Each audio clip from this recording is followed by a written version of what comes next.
house, the one that she did in 1930, that house had 20 renderings in her presentation boards. Unbelievable amount of work before they chose the one they actually went with. So it's extraordinary to see how much she had.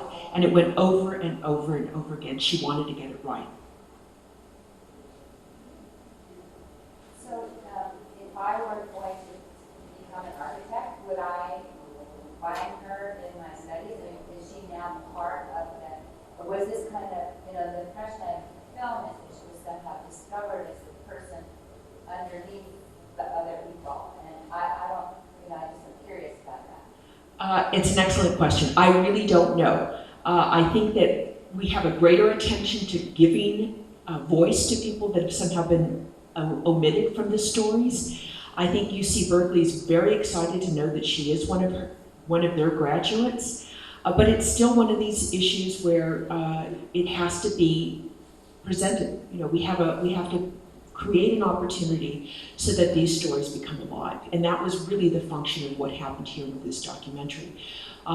Gretchen Leaf has a house that was done by George Washington Smith, and they came to look at the drawings in the collection. I happened to be the archivist on call that day, showed them the drawings and opened them up and saw preliminary drawings by Lutah Maria Riggs, and I'm like, oh my gosh.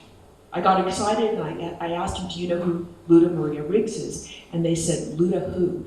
They sat down and she was so excited. Gretchen Leaf, she said, you gotta come to my house and I want you to talk about her to 10 of my friends. So I gave a little talk. The 10 friends went to 20, 20 friends went to 30, 30 friends went to 40, and they said, we've gotta do something.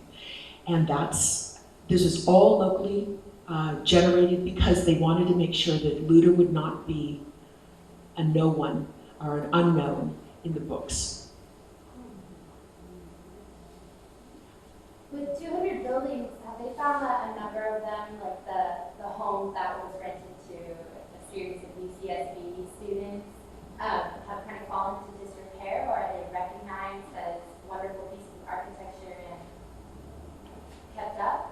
Okay, so many of the homes in Montecito and in Santa Barbara are now recognized. We have very strong historical preservation elements in our city that recognizes any home over 50 years, and you have to maintain an architectural commitment to maintaining them. The house in Isla Vista was kind of one of these things that was outside the boundaries, so to speak. Isla Vista is pretty much where all the students live who attend UC Santa Barbara. And there are a few homes there that have historical recognition. And it was wonderful just to know that's actually one of my neighbor's house. So I live in Isla Vista. to be able to highlight that. And I'll never forget when Janet and Rick Stitch came by. I was in the garden and they knew that it was a Lutah Maria Riggs house. That was really a wonderful feeling that they understood the beauty of a home that they were actually going to live in. I actually have one more question. As an archivist, and you were talking about, or in there, the details of all the films and the amount of notes and extensive, talk to me about some of the work that went into curating just all, because so much of it is archive footage and stuff. When you had so much to plow through, how did you pick and choose? How did that happen? It was an interesting process, Megan. One of the things that happened when we wanted to do this project, we thought, okay, 30 minutes, we'll get 30 minutes and we'll just do something on Lutah. We started out by recognizing we wanted at least 10 homes, and we hit our list, and we got every home but one, okay? And then they said, well, now we have all these homes, now we have to get the archival footage with the photographs, and it was just an embarrassment of riches. And having had so much access, I think that it just was one of these things that we lucked out. She kept all of the photographs, and what I have to say what I loved most about Lutah was that her project files were in many ways very organic. And what I mean by that is that they grew as time went on. So let's say she had a client, and that raggedy kind of coat that you saw, that was given to her by Emily Hall, the one that she did the beautiful von Romberg house. And she wore it because that was the gift, and she wore it till it no longer could maintain anything other than a memory and a connection to a client. But in those client files, you would find birth announcements to the children. You would find wedding announcements to the children. You would find death notices. So she had this way of these homes becoming almost like a person that she would mark through time. And she would keep notes to herself with what she would remember about these homes because she put so much into them. Was it hard to go through that much stuff? Well, you know, I have to tell you, I looked at Lutah Maria Riggs. I spent 9 months with her in a windowless room. I would take off my watch, and I fell in love with her. And I fell in love with who she was, how she started the day. So her diary entries would often start with the morning light. So did she wake up and was it foggy? Was it a cloudy day? Was it what kind of night? What time did she go to bed? You know, oftentimes it would be, oh my gosh, I just went to bed at 5 o'clock in the morning. I've got to get up and meet the contractors at 8 a.m.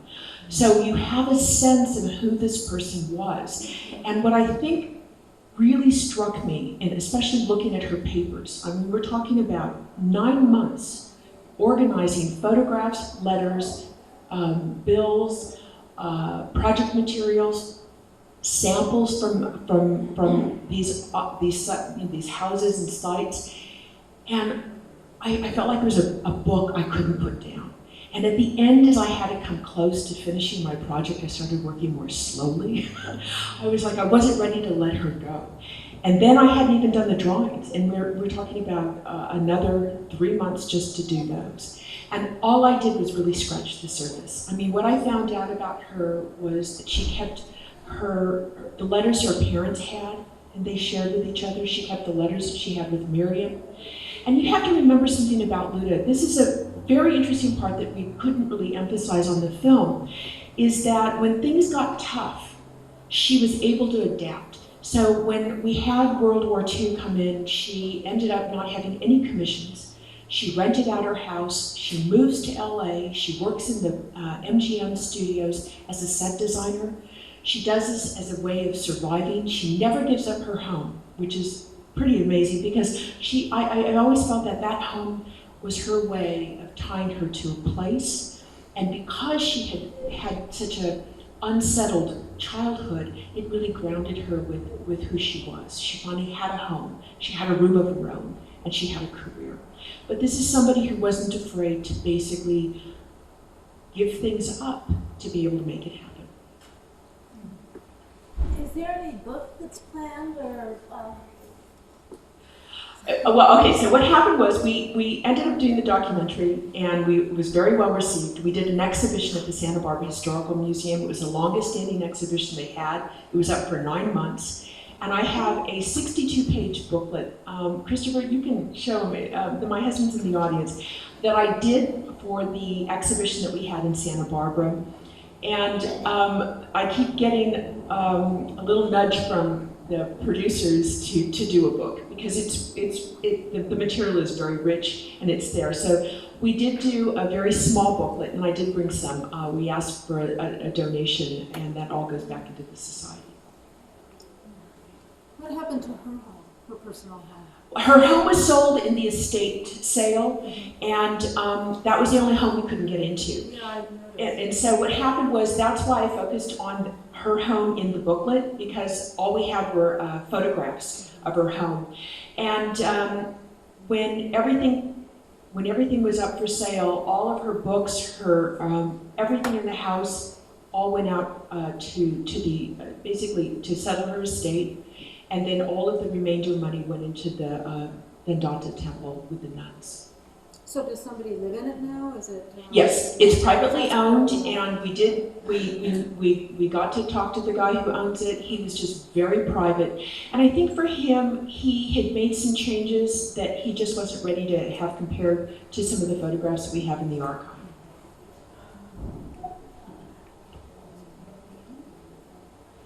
All right, well, we'd love to thank you for coming and joining, and Melinda will be here if you have any other questions.